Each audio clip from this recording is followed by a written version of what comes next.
buenas a todos y bienvenidos a Error de Record. Soy Sergi Castañeda y continuando con el especial de Sitges de este año os traigo la review de Becky, la nueva película de Jonathan Milott y Cary Moornion, directores de la estimable Cuties, o como la conocemos por estos lares, Dulces Criaturas, y protagonizada por Luke Wilson, Kevin James y Joel McHale.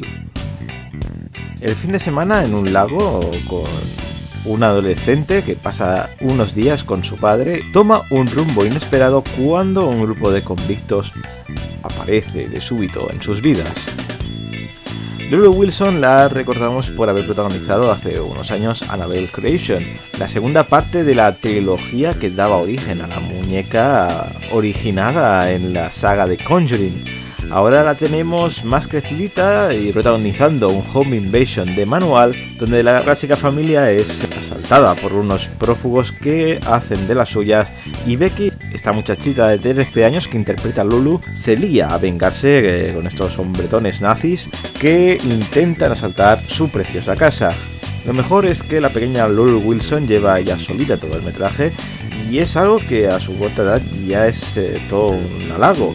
Eso y que la película tiene unas escenas de ejecuciones de esta intrépida muchachita que son sangrientas y muy celebrables en un festival y en un ambiente como el de Sitges. La verdad es que todo el tema de las ejecuciones es lo mejor de la película y sobre todo porque es muy bestia.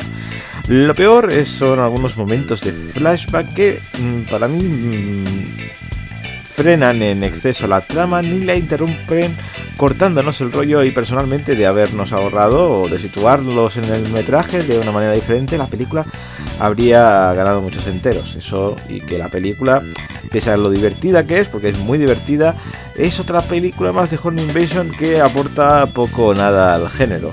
Así que vamos con las valoraciones. En IMDb ha conseguido un 6, en Metacritic ha conseguido un 54 sobre 100 y en Error de Record vamos a darle un 7, porque si estabais buscando una especie de Solo en Casa al gore, una peli de venganzas al uso o una peli de aplauso bueno en Sitges con escenas gore, esta es vuestra película.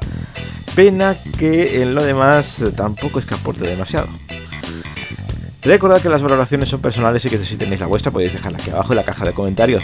Y nada más por hoy, suscribiros y darle al like, que hay mucho sobre el contenido de este canal y nos vemos en el próximo vídeo con mucho más cine.